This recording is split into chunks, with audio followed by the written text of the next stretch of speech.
All right, it says we're live. I see there's a message in the chat, so it looks like chat's actually working. That's a good sign. How's it going, folks? We have Shane Trejo in the studio tonight. This is a different, this is our first time doing this. Hopefully we'll have a better experience with the technical difficulties since we're not uploading to other parties at the same time as we're uploading to YouTube, so we'll see how this all goes. But how's it going, man? Feel free if you have if you want to adjust your camera, because we're kind of flying by the seat of our pants here, but Shane's here in the office, and I hope the mic is working properly, but if not, you'll just have to project so loudly we hear you in mine. All right, yeah, I will. I'll talk loudly, just so hopefully y'all can hear me, but happy to be here. Happy to talk about election fraud and all this stuff that's going on, and particularly talk about the legislature and how they're completely, insanely dropping the ball on everything, and how unfortunate. Yeah, you've been crazy busy, man. You were talking about how just today you were running around every which way, and there's been well, I mean, the big story is tomorrow. There's going to be, I guess it's going to be a rally in Lansing. Or is it a rally? Do you know? I heard they're saying to be at the Capitol from 10 o'clock to 2 o'clock tomorrow. Is that right? That is right. I'll be up there from 10 to 2. I'm going to be one of the guys delivering the affidavits to the lawmakers. There's going to be a bunch of different speakers, so it's going to be a big rally tomorrow. I know there are people convoying from all kinds of different cities and different areas, so I think it should be pretty big, and hopefully it'll make a statement, but considering what the legislature's done up to this point, it's hard to believe that they're going to do anything but double down on their fraud denial. Well, could be, and let me ask you this first before we talk about the calendar and the schedule and all this kind of stuff. And actually, I see some of the chats asking how we sign an affidavit. Well, we'll talk about that in just a moment. But let me ask you, because you've notarized thousands of these, right? So they are asking for a forensic audit. That's my basic understanding of it. But honestly, my understanding is not much more. It has not much more depth than that. Like, are they? Well, what are the details of these letters? Are they calling for certain elements of an audit that have to be included? Because the whitewash was Jocelyn Benson had an audit that she controlled, and she decided what they're going to be doing. Let's see. So, okay, we got a mess in the chat. Sound is not great. That's what my fear was. Tell you what, let me see if there's anything we can do to remedy that right now. First of all, let me just turn up the volume all the way. That might help. And maybe I'll speak closer into my mic. Hold on. Is this any better, guys? I'm like talking right into the mic right now. Here, let me open up my audio thing. Maybe I can adjust something else here. Let's see, microphone. Can you hear me? I see from line levels it looks like you're pretty low. So what I'm guessing is going on is your mic's not working properly, and okay, makeup gain. Let me try this. This should make my volume louder overall. Okay, yeah, now we're pushing. This has to be better. Someone says we both sound like we're a million miles away. All right, let's see here.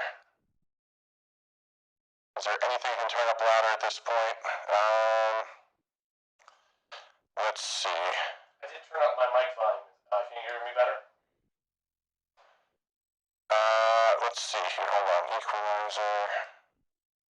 Sorry, folks. This is how it goes in the age of computation here. I have my levels turned all the way up. Are my effects on? Maybe how's this? Is this better, folks? I think there was something funky going on my processor. Is this better now? It was saying lots of echo. You know what? What about this? I wonder, I bet it's because our mics are picking each other up. I think it's better. So. Better? Yeah, better. Okay. All right. Well, we've made progress. Shane, but you can see as I'm speaking naturally, the audio levels are coming like just up to the red. If yours are not, just talk louder and we'll see how that goes. So thanks for bearing with us, folks. Anyway, where were we? Oh, okay. We're talking about, okay, they say perfect now. Excellent. All right. So we were talking about what exactly these letters are calling for, and in particular, what the definition of a forensic audit actually is, because that's where I think there's a lot of questions, because the Secretary of State conducted some sort of audit, and I think it's not the kind of audit that we are looking for. Number one, nothing to do with signature matches. Number two, nothing of examining the forensic history of the absentee ballots. As to one of the things we heard a lot about was there were absentee ballots that were reportedly received over the mail, but they weren't folded, which is weird because you have to fold a ballot to fit it into the envelope. So, what's your sense on all this? What exactly are we proposing to the legislature that they do about this? As far as I know, it's they're prescribing something similar to what's being done in Arizona, and hoping that all the people going on the record will compel some sort of action that all these names, from what I heard, going to be between 7,000 and 10,000 people who signed on these affidavits and put their names out there. So hopefully that will make a splash and put some fear into the legislator and the lawmakers. But again, based on what I've seen from them saying, even after Arizona audit from firsthand accounts from Republicans, the firsthand accounts said that it's going well. Of course, there's Democrat lawyers and Rhino Republicans who say, oh, it's a disgrace, blah blah blah. But many firsthand accounts of the audit have attested to its effectiveness. But the Republicans in the state legislature of Michigan, at least, are completely ignoring that, and it's hard to imagine. Maybe a handful of these people, maybe a handful of people might take charge, but the legislature is so corrupt. We can't even get hearings for 7 slam dunk bills that would put the Democrats on the defensive and give all the ammo for the upcoming ballot initiative for election fraud. We can't even get a hearing on those, so it's hard to imagine these rhinos commissioning a forensic audit. Well, you have a point there, and I think we should definitely come back to talking about our 7 bills and getting a hearing on them. But the other thing that strikes me, because it's tough to extrapolate from what other states are doing to what we can do in Michigan.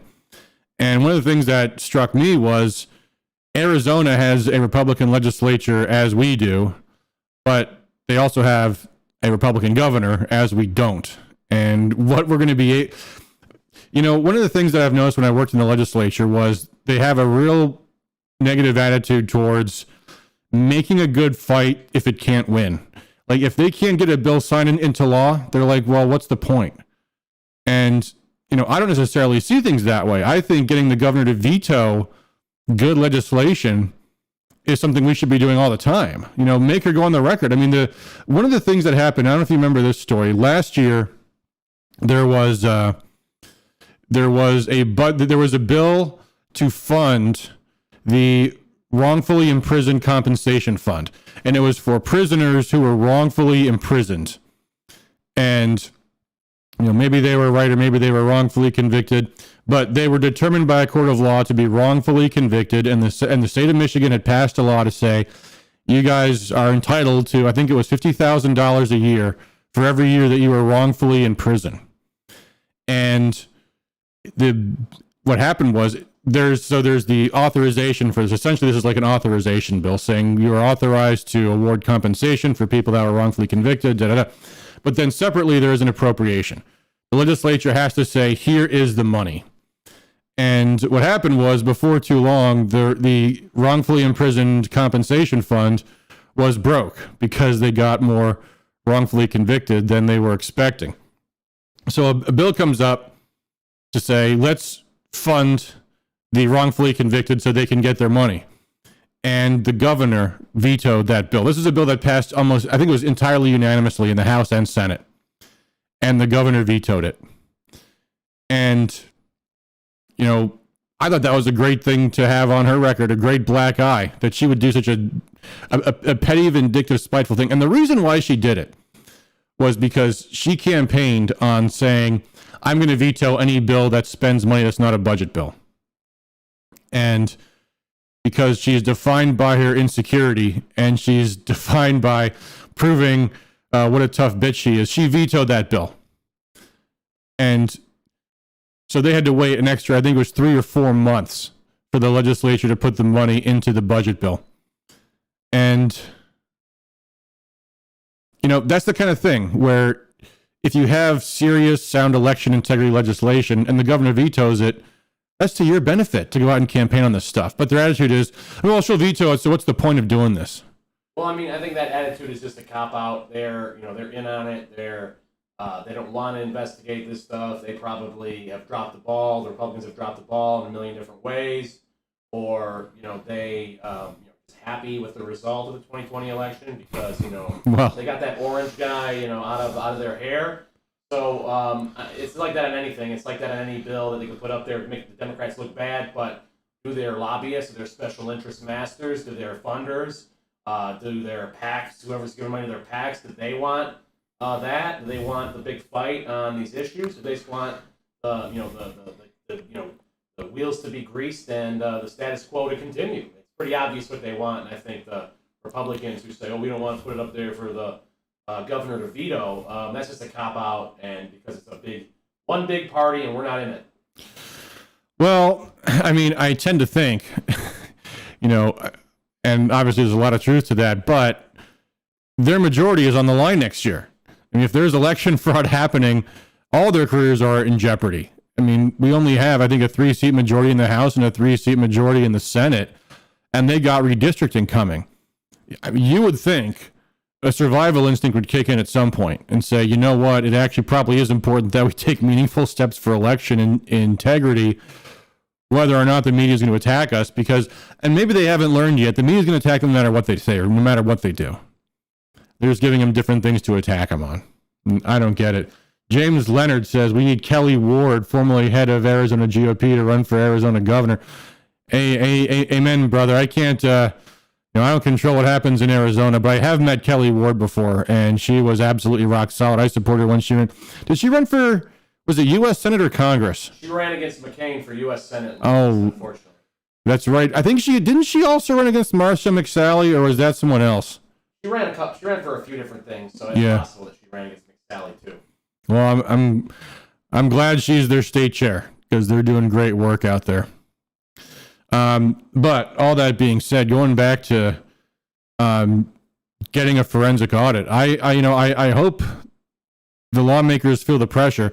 I don't know, and I kind of hinted at this in the last email. I don't know where the idea came out that they have to have these affidavits notarized or these statements notarized.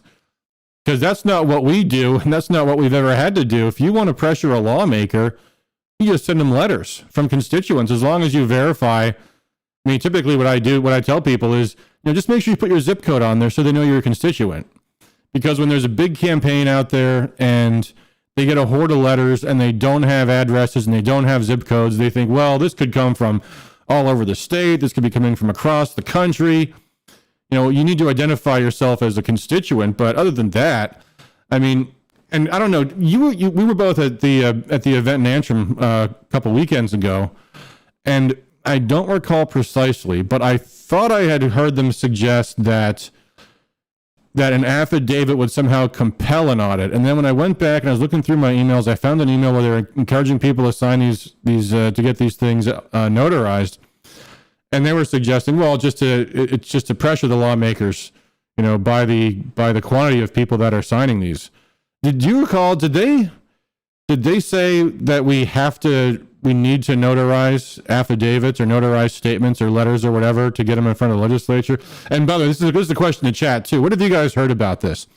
My thought is that it was just to make a giant statement, a giant splash, all these people going on the record, showing that, we're not just a bunch of kooks, we're the core of the grassroots of the state, we come from everywhere, and, you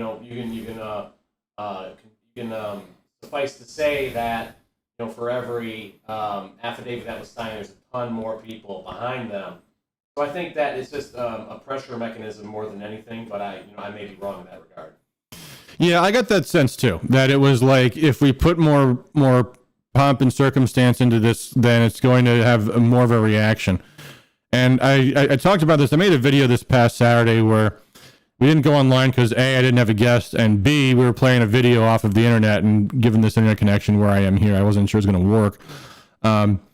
But I was responding to one of the emails I got from somebody because, you know, we are putting out these email blasts and we're encouraging people, click on this link to go to our site and then just put in your information and we'll send your email to your lawmakers, encouraging them, or actually in this particular case, it was an email to the chair of the elections committee, Ann Bolin, and say, here, just put in your name, click send, and we wrote the letter for you. It displays on the screen. You can read it, click send, and you send it off.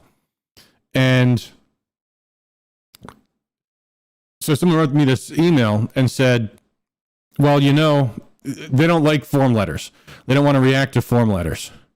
And I responded in the video, and there's actually a quite interesting counter argument to that. And you might be familiar with this argument too.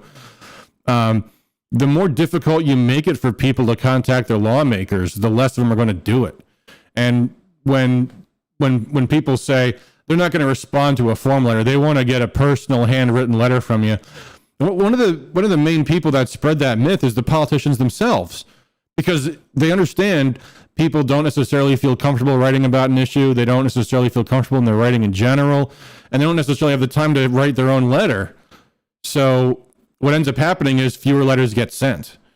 And my counter argument to all this always is, when politicians get letters on an issue, when politicians get a letter calling for an audit, when they get a letter calling for a hearing, when they get a letter calling for whatever, one of the most important, if it's anything that they don't already want to do, one of the most important questions they have is, how many people are mad about this issue? And that's judging by the quantity of how many letters they get. And whether it's a form letter or 100, whether it's 100 postcards written by an organization or 100 personal letters, there's still 100 people out there. And that's what they're really concerned about. But even more than that, when you have a stack of pre-printed postcards that some organization is behind, you're looking at that and you're thinking not just that there's 100 postcards here, but there's some organization behind this. And that could be more powerful. They might be thinking, yeah, this is an organization with a list that might email them or mail them again and come election season and remind them if I do the wrong thing. So I've always suggested, you know, the easier you make it to contact lawmakers, the better. And I'm not saying that people should notarize affidavits, but like I saw someone in the chat saying, like, here we got someone saying, where do you get a letter so I can sign it and get it notarized? I want to come to Lansing tomorrow. T. Reeves, you don't have to have your letter notarized. Just email your lawmakers or call them on the phone or be there in Lansing. You don't have to have a notarized letter to come to Lansing. Come on down, buddy. You know, it's all about quantities of people and showing them how many people are concerned about this.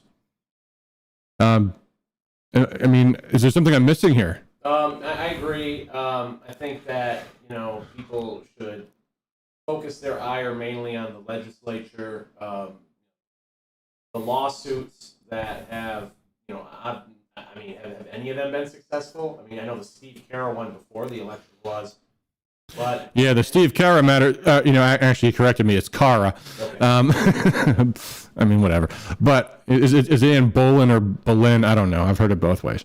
But yeah, his lawsuit's still ongoing.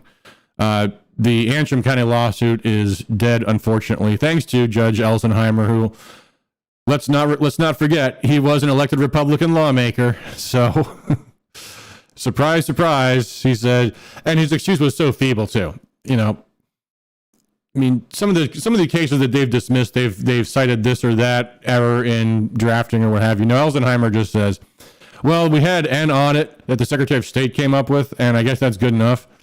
It's weird how...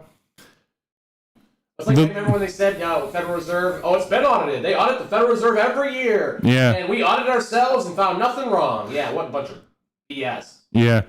But it's funny how the left and Republicans, when they're acting like the left, have no problem pushing their authority to the limits. You know, like we just saw with the Unlock Michigan lawsuit.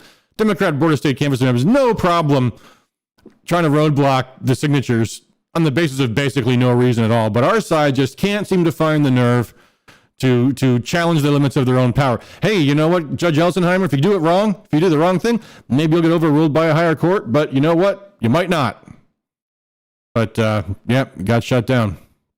And it's sad. Thing is, another story I did was based off of a interview that was done by Patty McMurray at 100% Fed Up. Yeah.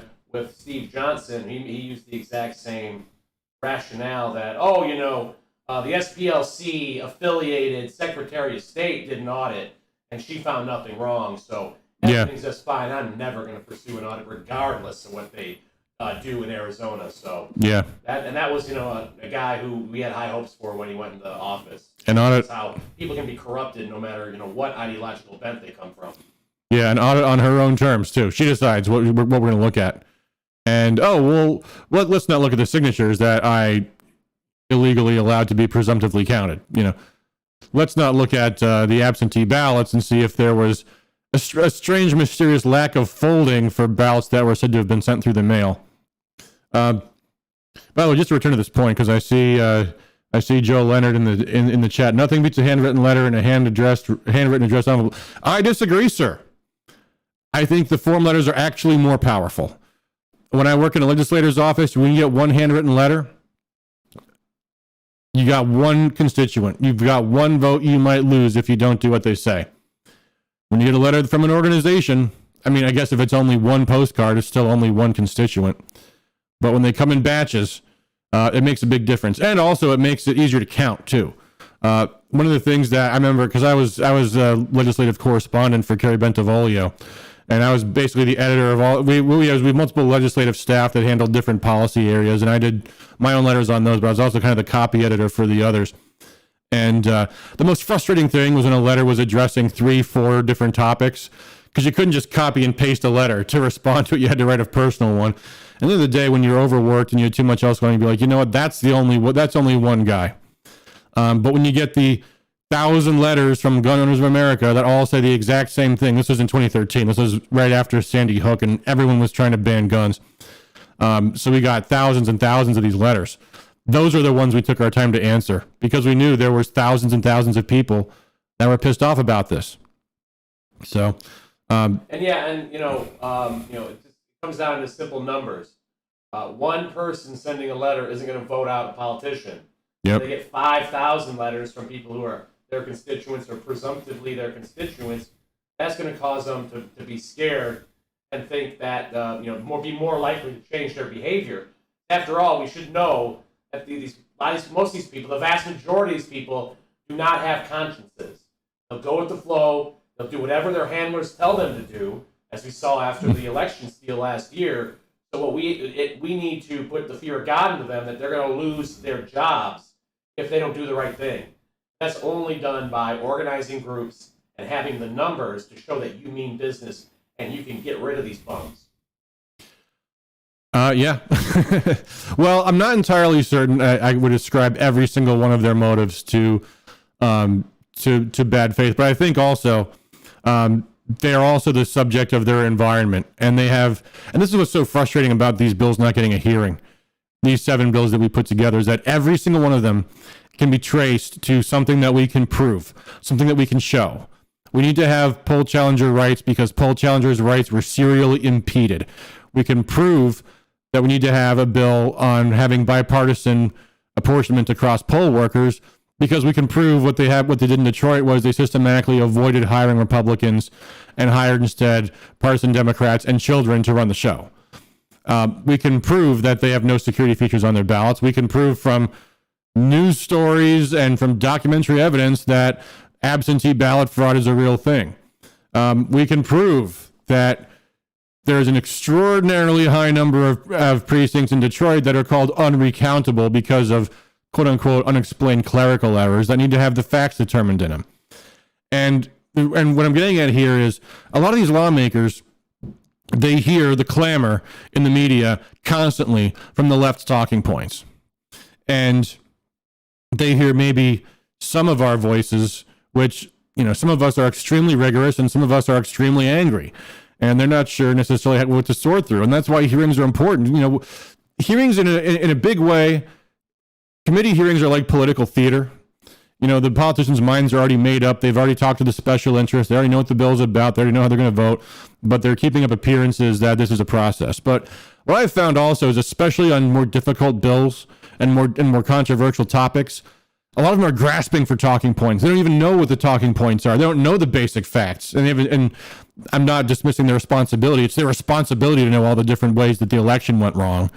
But having hearings is an important aspect of that, because you know, that's when we get the opportunity to present our side. And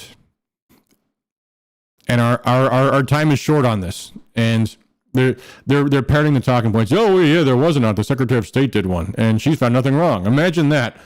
The fox guarding the hen house. If you know, the notion that the Secretary of State's going to come out and say, "Oh, it turns out I completely botched the election. I threw our entire election policy into a tailspin, and suddenly somehow everything worked out great." Yeah, it's an insult to our intelligence. Anyone who says that is consider them your personal enemy. They are insulting your intelligence. They're slapping you in the face, and they think you're an idiot. They think you'll accept anything. So take it as a personal insult when politicians tell you BS that is that out of bounds. Yeah, we got a bit of that this week from the chair of the elections committee herself. And this is by the way, just you know, I don't like to talk out of school. You know, I visited her office, and it's not expected that this conversation was on the record, but I've worked in the legislature long enough to know when you ask for a hearing and they give you the runaround. They want to tell you, they want to get you to go away and not have a hearing without saying, we're not giving you a hearing, buzz off. So we've got all these other bills coming up, and then one of our sponsors heard the same thing from the chair. I've got all these other election bills on our plate here. Some of these were introduced earlier, and so we have to. It's not fair to our colleagues, and And the one thing you have to ask yourself whenever a politician tells you why they can't do what you're asking for is how it benefits them if you believe it. And the answer is obvious. Well, if you believe it and you accept it, you go away. They didn't give you what you wanted.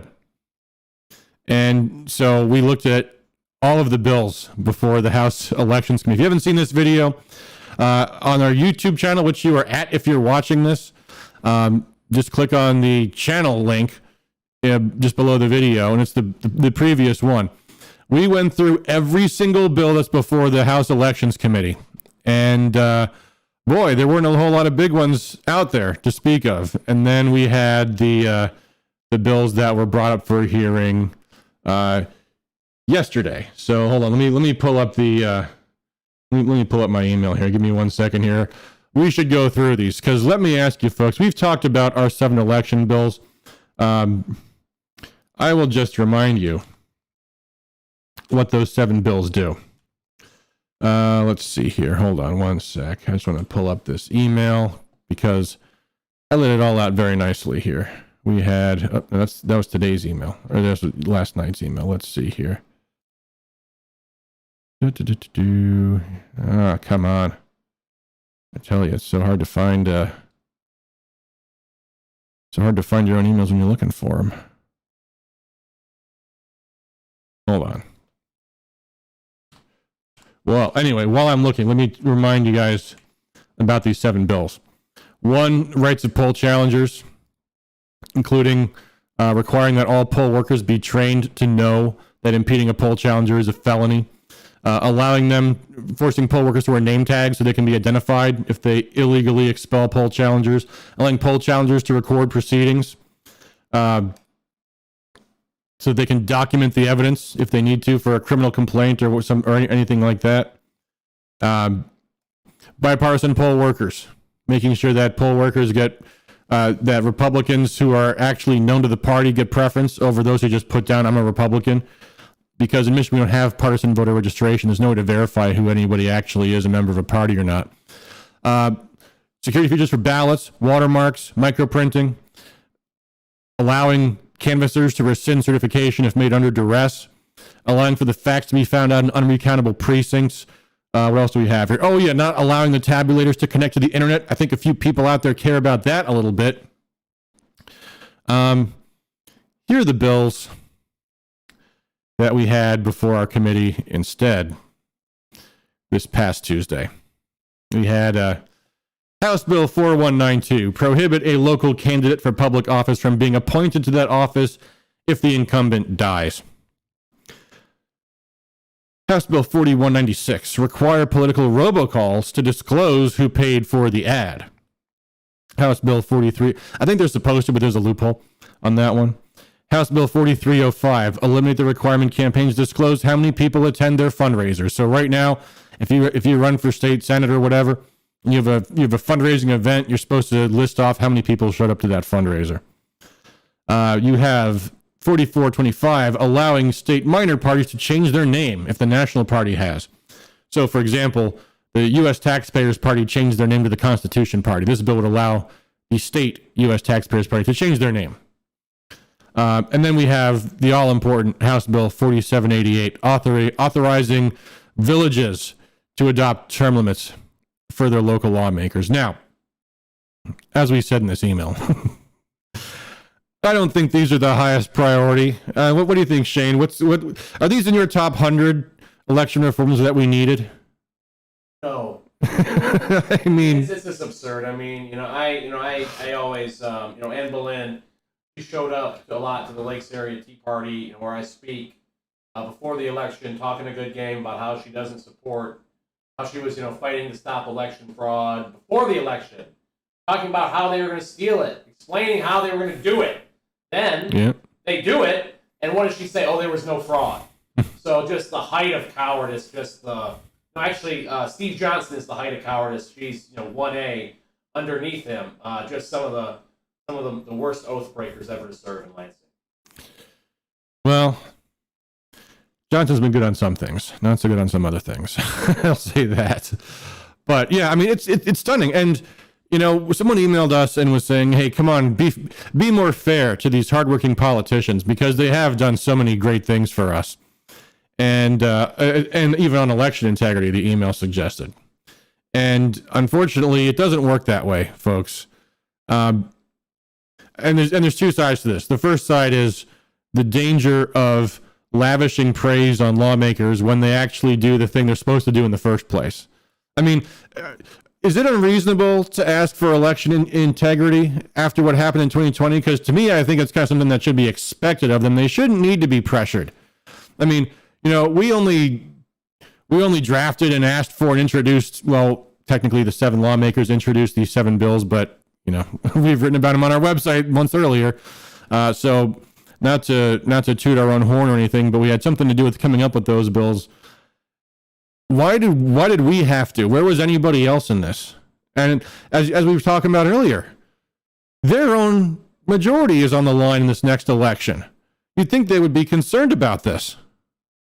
I mean, in my opinion, it's gone past the point of where they're concerned about that. They're just concerned about keeping their tables from being turned at this point. I don't think it matters what if it's a Republican or a Democrat. Is it one of the crony good old boys club or anyone from that club they want over anyone who's halfway patriotic or has any principles or will fight against all the evil that's happening in our country at breakneck speed. It's just a full court press to destroy anything authentic. Yeah. Any authentic leadership that's left in our government right now. Well, I mean, I like to say you have to have some kind of balance. On one hand, you can't be totally unfair to politicians, but you have to also, and by unfair I mean harsh, and always have something negative to say about them at all times. But the other side of that coin is you can't just praise them for everything they do right, because first of all, they will take that praise and use it endlessly against you. I remember, great example. Back in, I want to say 2014, Tom McMillan and Mike Bishop ran for Congress. Tom McMillan was a highly principled conservative representing the House District of Rochester Hills. Mike Bishop at the time was the Senate Majority Leader. And so they were both competing for the same congressional seat. And what did Mike Bishop do? Well, Mike Bishop used to be Tom McMillan's colleague in the House. I think he was. If not, he was his colleague in the Senate. And anyway, And being the majority leader, you've always got your colleagues saying nice things about you when they do nice things for you. So what did Mike Bishop do? He used all of Tom McMillan's praise against him in campaign ads. Here's what Tom McMillan says about how great Mike Bishop is. And he used that over and over and over and over again in these campaign ads. At the same time, because I think people are concerned because we've been, even just now, we've been very critical of Representative Bolin not giving our bills a hearing, as we have to be. Because if we weren't, then what's the lesson in that? Well, then, yeah, we can be pushed around. But at the same time, I'm also going to say, look, Representative, we always wanted to have a hearing and we always wanted you to be our hero. It's not too late. If we have a hearing on our bills, we're happy to say thank you for your leadership and for bringing these bills up because they are important and they do need hearings. That's the way that works. You have to be willing to do both things. And, but I mean, right now, where things stand, I mean, we have to be aggressive, calling for hearings on these things. I mean, the reality is, and this goes back to calling for the audits. What do you think lawmakers are going to say about having a forensic audit of 2020? Oh, it's too late. Oh, it's too much work. Oh, it's going to get us in trouble with the Democrats. Oh, the media's going to attack us for it. We're not going to have the votes anyway. And even if we got everything through, the governor would veto it. I mean, that's what they're all going to say, right? And you have to have some determination to keep pushing on that. Let me say, look what's happening in Arizona. They're finding things. Well, I mean, I guess we'll see soon enough. Well, I know in Georgia, recently there was an announcement that an official went on the record, a nonpartisan official, that they had found, all those ballots that had mail-in ballots that clearly had never been creased or crumpled or folded ever, that were put through the machines, and this person had been doing this sort of work for decades and had never ever seen anything like that before. So yep, it is coming out little by little, but it's gonna, you gotta remember that they did steal this. They have this was a coup, and that when we get this information out, they're gonna come at us even harder. So we have to keep that in mind too. But never back down. Keep putting the good information out there, and try to productively channel your energies and frustration into efforts that will be fruitful and not be a waste of time. Yeah. And one of the challenges that we have right now is that the legislature is going on vacation in a couple of weeks. Well, they don't call it a vacation. And to be fair, of all the things you can say about politicians, lazy they are not. They work hustling, doing everything they can to get every check, every dime, every cent they can on their vacation. Yeah. They call it a constituent work period, and I mean, everything in the legislature is a two-sided coin. The nice thing is they're not going to be passing bad legislation for 2 months, but at the same time, when there's positive steps we want them to take, then we have a problem, and we only have probably this coming Tuesday for a hearing in the Elections Committee. And by the way, the chair could call for special hearings. I mean, typically they have a regular weekly hearing, but they could have more. There is a rumor they might take an extra week of session after the next week. So that could theoretically happen. But yeah, I mean, for our legislation, if we're going to, I got a sneeze coming. Hold on. I have a mute button here, but it's, oh gosh, it's like, hang in there. It's 10 seconds. Yeah, it's 10 seconds away. So I fought my sneeze off a couple minutes ago. I'm bracing for it, man. But anyway, if we're going to have a citizen-initiated law, we're going to be out collecting petitions within the next month, and there's a strong likelihood that's going to be exactly what's happening.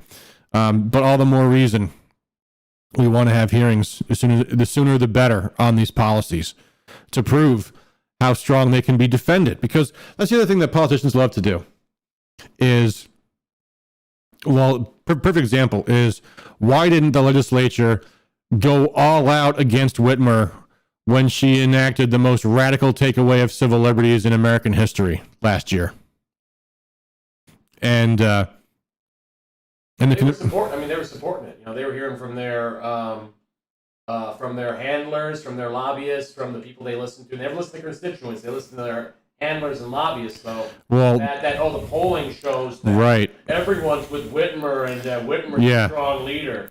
When maybe if you actually took the stance that mattered at the time, maybe months later it could have boomeranged back to you when people started realizing it was a big fraud.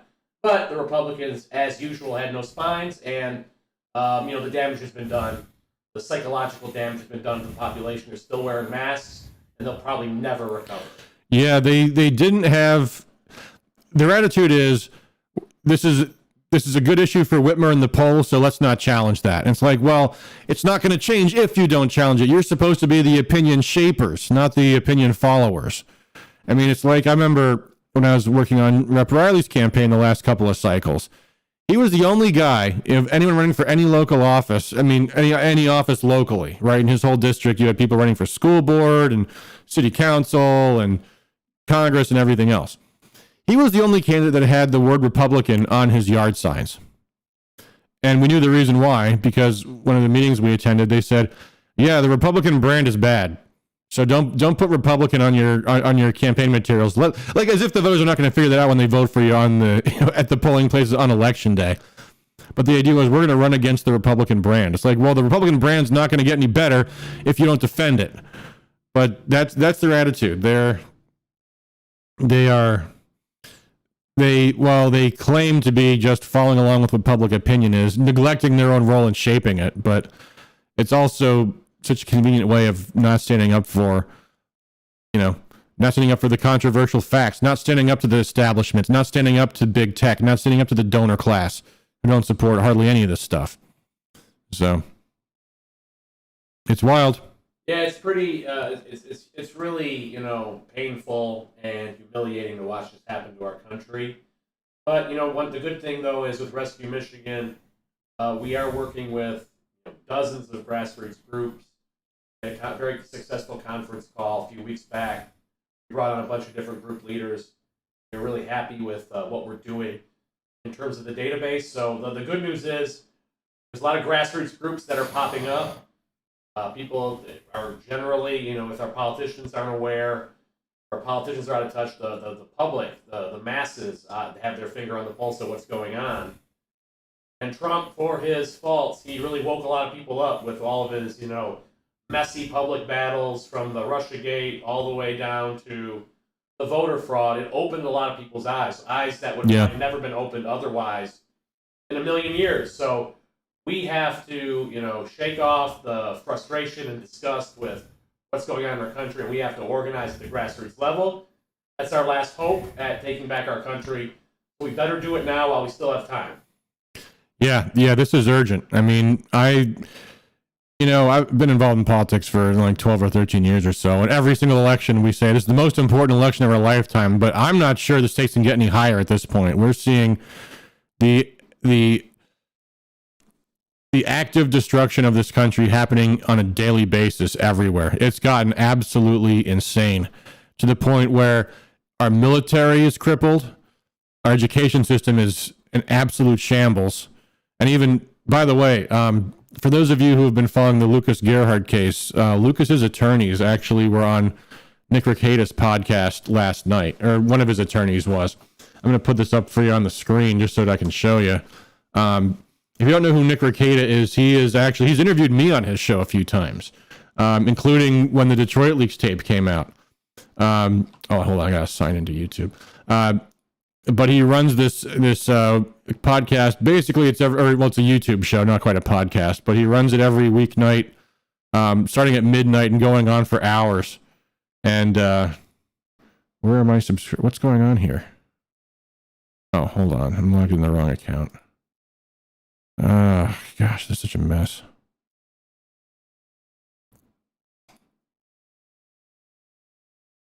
Stop it.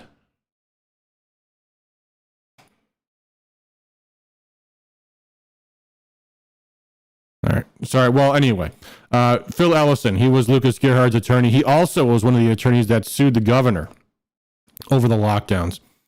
And he did a 2-hour interview on Nick's show. So let me show you the link, and I'll probably put this in the description as well. Hey, there's my video. Subscriptions. Let's see here. Hold on, I've almost found it. Here we go. This is Ricada Law Live. He's got 2 channels. There's his show where he actually has like 20-minute videos. But look him up, Ricada Law Live. Excellent program. Like I said, I've been a guest on his show. Can't recommend it enough. He interviewed Phil Ellison, who was Lucas Gerhardt's attorney, which if you saw our video from this past weekend, we actually went through the Court of Appeals hearing with Lucas, and he was talking about how in this interview with Nick Ricada, he's talking about how the entire judicial system has been offline in Michigan for the past year and a half almost now. And for people who are awaiting trial for criminal trials, he's been rotting in jail. I mean, they've got criminal charges pending. I mean, they have destroyed our entire state and the pillars of a functional democracy. The legislature was offline for months after the lockdowns began. The judiciary's been offline almost entirely for the past year. I mean, how is society supposed to sustain this stuff? And if we don't get involved now, there's not going to be much time left. And one of the things that we keep emphasizing over and over again is how important it is to be involved locally. That, you know, there's lawmakers that you will not like, but unless you're in that district, there's not a whole lot you can do about them. But focus on yours. You know, and because you can get together with people, you can organize people, and politics is so geographical. You know, we need candidates for school boards. We need candidates even for judges, although that's a really tough nut to crack. But we need candidates for lawmakers. There's going to be term-limited incumbents retiring next year in lots of places. There's going to be Democrat seats that need to be replaced, and maybe even a few rhinos that, even if you don't knock them out in a primary, need to at least feel a little bit of heat in the district so they can know to do the right thing when the time comes. And that's the way political pressure works. It doesn't come from asking nicely. It comes from stirring up voters who are mad and compel lawmakers to view doing the right thing as the path of least resistance, because the status quo is that doing the wrong thing is the path of least resistance too much of the time. So, if there's anything you wanted to add to that, or I'll just go on a rant there out of nowhere. Yeah, I mean, our politicians are bad, and then what you said earlier though about the the important election cycle, that's being a trope, a talking point always used. Every election is the most important one ever. But I do think it's more than just an election. It's like we have to be fortified at the grassroots level, at the local level. We have to have teams of people we can trust. We have to rebuild our communities. We've been atomized. We've been destroyed. Yep. We've seen that our neighbors, our family members will turn us in, will surrender all their freedoms in an instant. Put some bullshit on TV, they'll do it. Doesn't matter what it is. They'll do it for the flu, the evil Chinese flu. They'll do it for anything. So we know what our neighbors and many of our family members are made of. So what we need to do is we need to find our like-minded people, and there is strength in numbers. We must fortify ourselves, build grassroots networks, because that's where the power lies. And it'll be much, much more difficult for them to implement full-blown tyranny if there are thousands and thousands of local groups that are active, engaged, know what's happening. It'll be much more difficult if the grassroots are engaged. So we should look at it as being about more than just the next election or the next election cycle. Of course, that's important. But if you build the local power, more than just winning elections can come out of that. Yep. Yeah, I was just watching, if you know this guy, there's another YouTube show I like, Viva Fry. He's this lawyer from Canada. And actually, they just before we started the show interviewed him and Robert Barnes, who's a high-profile election lawyer who actually was working with the Trump team, interviewed James O'Keefe of Project Veritas just now on their channel. But Viva Fry is a Canadian guy, and he's talked about how the lockdowns in Michigan are nothing as bad as they are in Canada, just absolutely brutal. And the Canadian people are going along with it. Oh, yeah, well, I mean, we got to respect authority. And there's like 100 cases in the one area, and they're locking up the pastor over and over. Yeah, the one area meaning an entire freaking province. Like, yeah, like fewer people are struck by lightning or more people. U.S. is bad, but if you want to see what could be worse, look at Britain and Canada. Yeah. Holy crap. Yeah, but the point being, there's a cultural acceptance that came with the lockdowns. I mean, it's like a hypnotist trick. Just your civil liberties are gone now. They never existed. We have to lock down for COVID because that just explains everything. And people go along with that. And a lot of people's personal views and political views are shaped socially. And a huge part of the operation to destroy our society hinges on isolating people from their real world communities and putting people online where they are subject to the manipulation of big tech. And getting out in the real world is absolutely critical. And, one part of that is coming to Lansing, and another part might be going to a rally. But the part that you cannot miss, the part that is where you are able to change how people vote and change who runs for office and who gets the nomination. And if you look at the primary contests, they're often quite close.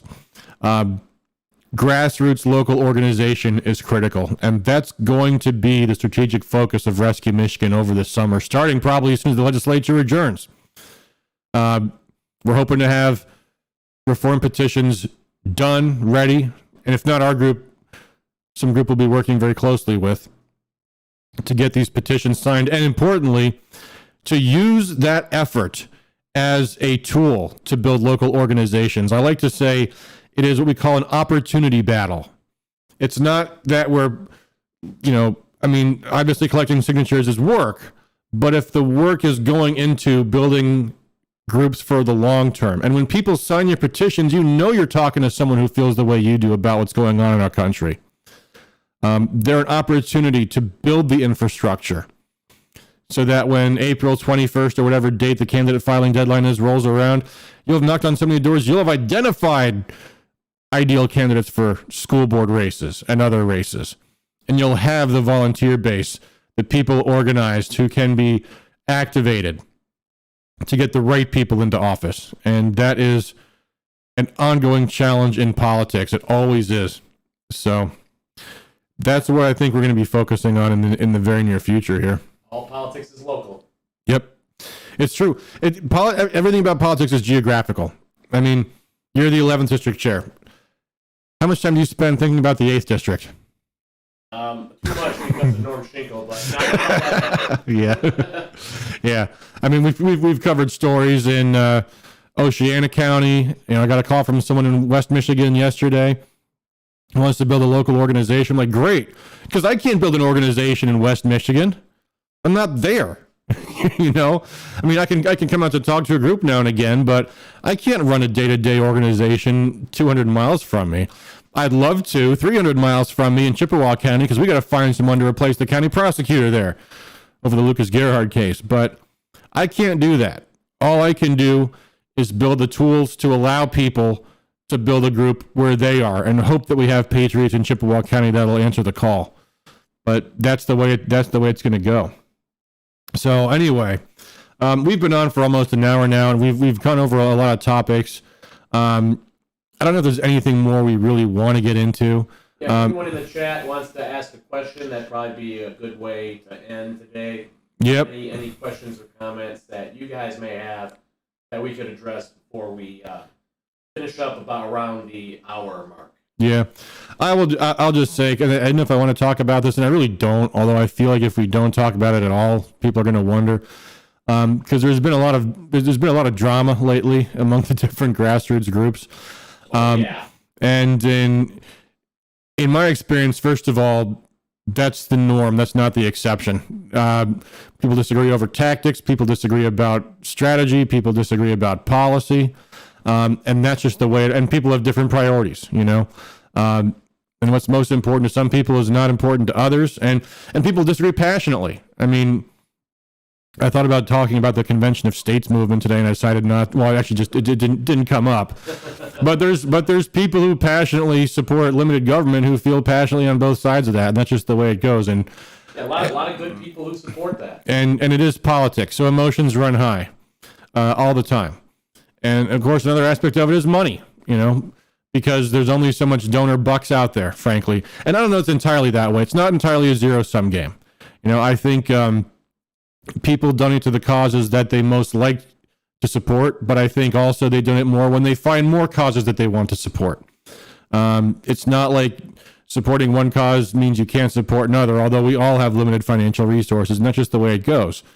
But, you try to stay away from attacking other groups. In those groups, I've always said, and we say in our emails a lot, we're the only group that's put a plan on paper for reforming Michigan's election law. I think that's still the case, at least in Michigan. And some other groups that have made, various proposals, but have they gotten a bill drafted? Is this something specific to Michigan? What's the plan exactly? And all I can say is the best that we can do is try to lead by example, and hope others do as well. So we constantly emphasize there's a legislative remedy to this stuff. We support getting an audit. We didn't want to make it a priority because even if we have an audit, even if the audit proves wrongdoing, we've already shown wrongdoing. The Court of Claims already showed wrongdoing in the biggest possible way, the signature matches. Those potentially a third of all those signatures would not have passed muster if they were actually scrutinized. That would have changed the result of the election right there and then. And even if somehow we were to show that the results in Michigan were fraudulent, and Arizona, and Pennsylvania, and Wisconsin, there still is no constitutional process for removing a sitting president because you determined after the fact, after the inauguration, the election was done wrong. There's no precedent for that. And guys, if you think the Supreme Court would rule in favor of us on that one, when they wouldn't even hear the lawsuit from Texas and 20 other states, I don't think so. So we don't not support an audit, but we try to be forward thinking, and we make this effort about what we can do to remedy the process in the upcoming election. And again, in everything we do, emphasizing how important it is that people organize locally. So those, I think, are the most important elements. I don't see any questions in chat, so going once or going twice, but otherwise, I'll hope to see you guys all in Lansing on Thursday. I don't anticipate any kind of having a speaking role or something because, it's not our show. The people that are calling for the audit were the ones that put this together. I'm not here to steal their thunder or glom onto them or anything like that. But we want to be in Lansing anyway. I've got a meeting with a lawmaker, and we want, hopefully, some of those people take the initiative to go to the House office building or the Senate building and talk to their lawmakers about getting hearings on these policies and saying, I see you guys have put in some election integrity bills. Some of you have. We have yet, more than 5 months since you guys were sworn in, having real hearings on serious bills other than, I'll give the Senate credit, big credit for Lana Tice's voter ID bill. That was a great one. There were a few other good ones in the Senate. I went back and looked. I haven't seen a single bill in the House that is something that's like any kind of standout election integrity bill. I mean, some window dressing, but not much more than that. Thanks, Mr. Wentworth. Well, yeah. And many other collaborators. Yeah, I mean, and again, folks, we want to work with these people, and I don't want to burn that bridge entirely, but if we don't get the hearings, if their bills aren't moving forward, what are we supposed to do? We want them to be our champions. And if they're instead being the roadblocks, then all you can do is call it out. You can't not call it out, because if you don't call it out, you won't be respected, I mean, that's just the way it goes. But if there's an election integrity citizen-initiated proposal that doesn't have anything on who works at a poll, doesn't have anything about poll challenges, doesn't have anything about drop boxes, doesn't have anything about the tabulating machines, who's the fool there if the grassroots gets behind an effort like that? There's fool me, like Bush said, fool me once, fool me, can't be fooled again. Yeah, exactly. That's why from the get-go we've said we want to take the time to get the policy right, diplomatically work with the party. Frankly, I think a lot of the things the party's done have been admirable. And there's some things that I wish they've done better. And there's certainly some individuals of the state party I'm not too happy about. But we're not at the point where we can't work with them. We're at a point right now where I think we want to work with them if that's at all possible. And the same is true with the legislature. We want to have hearings. We want to have bills move forward. And if there's Republicans who will vote no on these things, we want to know who they are. Nice and early. I mean, that's why getting them on record is important. And that's part of a reason why having these bills move through the legislature, even though we're also pursuing a citizen-initiated law, is so important, because after we get the signatures, they have to vote on these things. And if we got some they're gonna vote no, we need to know why and what we can do about that. So, yeah. Well, seeing no further questions and only thanks in the chat, and Jay, thank you, sir, for all that you do. Jay Taylor is a very hardworking activist for liberty, and he did some amazing work locally. In fact, let me see. I think I might still have the email kicking around here somewhere. The Michigan Conservative Union is a great, excellent group. I got to renew my dues one of these days. When I got more money in my bank account, I'll be sure to. No, what I was referring to was they organized a demonstration in front of their local Secretary of State's office a few weeks ago, protesting the closure of the Secretary of State offices. And by the way, I got a neighbor right here just bought a new Ford Mustang, can't get the plates for it because the SOS office doesn't have an appointment available until September. I mean, it's just insane. I'm sure buried in this mountain of browser windows, I've got that letter pulled up. But Jay Taylor, he got letters and photos printed in the Detroit News, I think the Ortonville Ledger, I think it's called. No, Ortonville Citizen, and I think the Oxford Leader. That's what I was thinking of. And that's great theater, political theaters. And we interviewed John Clore from Us Against Media the other day, or a couple of weeks ago now, I guess. And effective political theater is another great tactic. So anyway, guys, thanks again for all you do for liberty. Thanks for joining us tonight. If you like this kind of content, be sure to subscribe on YouTube, and we're also going to be cross-posting this to Rumble at some point. We do have a Rumble channel in case something happens to our YouTube channel. Unfortunately, Rumble does not yet have live streams with active comments, so we can't flip over to that platform on that just yet. But yeah, they're developing. Yeah, I know they're working on it. But all the same, we do like to get our message out, and YouTube does have a bigger audience, and I understand they're evil.